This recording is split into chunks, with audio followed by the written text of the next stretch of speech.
My name is Dr. Heather Moore. Tonight we're going to talk about shin pain with running.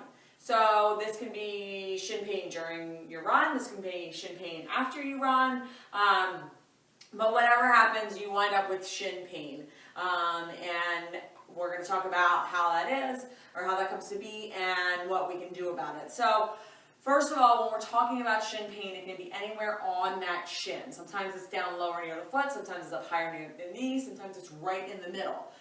Some shin pain comes on right when you start running, but then after you get into it a little bit, it'll go away. Some comes on after you're done running completely, and you're going to get some intense shin pain. Some comes on during the run and doesn't go away. Some comes on during the run and goes away. So there's a couple different scenarios that I've set up there about shin pain. So it really all is kind of the same thing. Basically, there's some shin splints going on, some shin pain going on, and what we're going to do to treat it is very similar. One of the things that you do want to really understand is even if the shin pain goes away, it's something that needs to be treated. A lot of people will ignore shin pain until it's excruciating, until they can't take it anymore, and they're just thankful it goes away each time. But what happens is that's a really big sign that something's going on, and it may cause you not to make the race. It may cause you to actually have to sit out the day of the race if you just kind of push through it. So shin pain that goes away is not something that you need to be excited about.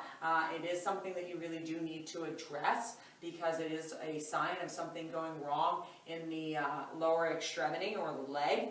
And the other thing is that it's really important that shin pain doesn't just go away.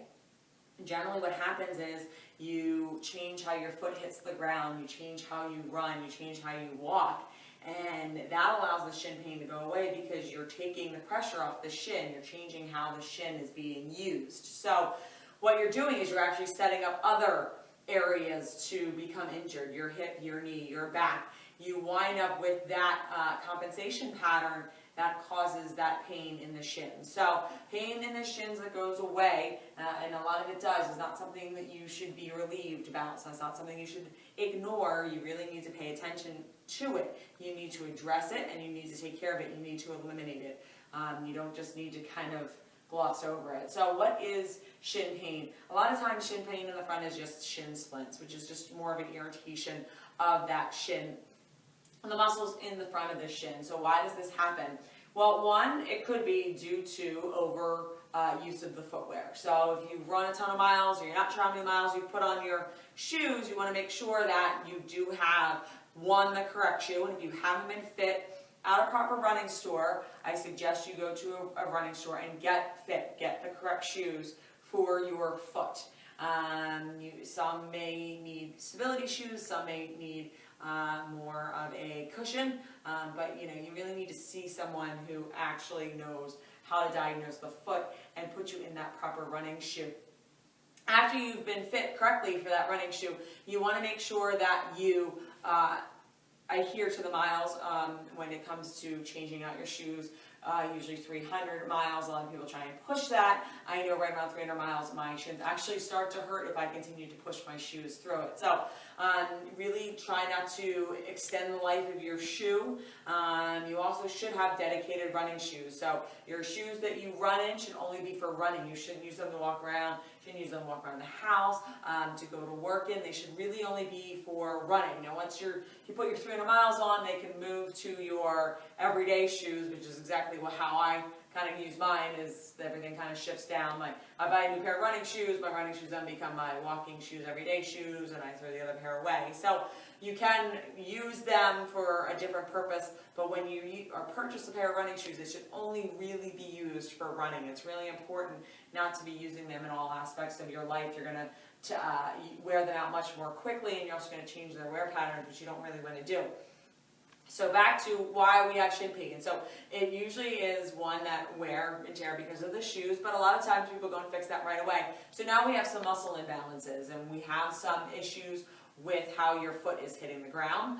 We have some issues with how your running gait is. And so tonight we're going to address some of those muscle imbalances.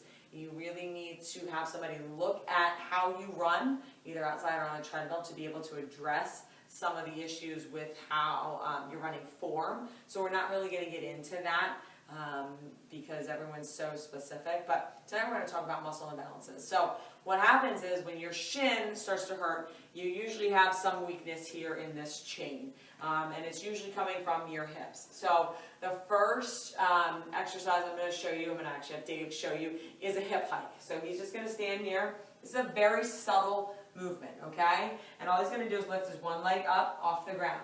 That's it, all right? You don't want to have your knee going crazy up and down. It's just a simple hike of the hip, and you want to make sure that you are keeping the knee that's supporting you nice and straight. You want to do 3 sets of 15 of these. This is for endurance. You're going to feel this on both sides, more so on the standing leg, all right? But that's going to help you relax, or that's going to help be able to stabilize your foot as it hits the ground.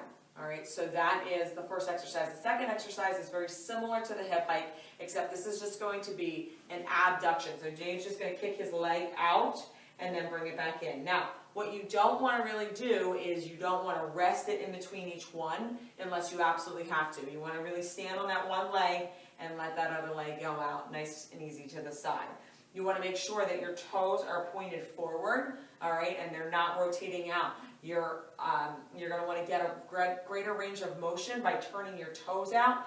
That's a no-no. You're doing the exercise wrong. So you almost want to turn your toes in so that they stay almost straight. Now, if this is easy for you and you're able to do 3 sets of 15 pretty easily, then you can add a band, okay? But focus on form.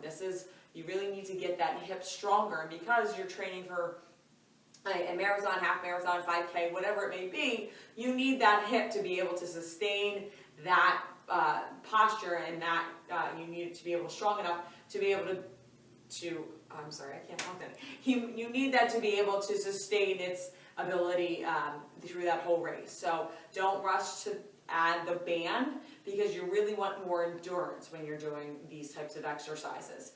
And then the final exercise that I'm going to show you is also going to be for the shins. It may cause your shins to be a little bit sore, and that's okay. But what you want to do is you just want to stand there and you just want to tap your toes. All right? Now, if you have severe shin pain, this is going to hurt. And you don't want it to hurt. So hold off on this one until you're able to do this and you're able to pick those toes up off the ground without being in excruciating pain. But what you want to do is you actually want to strengthen the shin. The muscles in the front of the shin really never get worked unless you're kind of tapping your toe. And I guarantee you, if you sit here and you tap your toe for a minute, you are going to feel that your shin is burning. It's on fire. I could probably do it right now, and I don't have shin pain, but because I don't actively work the front of my shin, the muscle is weaker. So you want to pay attention to the fact that you do need to tap your toe. But again, make sure that you are not in excruciating pain as your toe comes up. This exercise can be added in last. You want to do this for about a minute. You want to do this a couple times a day. Great exercise to do it when you're sitting down at your desk, driving in the car, to really start to work the front of that shin. Again, you want to make sure that, as we always say, that you're paying attention to the whole leg when you have any sort of leg issue. It is not a shin problem. Notice we didn't really do much at the shin to treat the pain at the shin. You have to really look up above and below to find out that cause of that shin pain.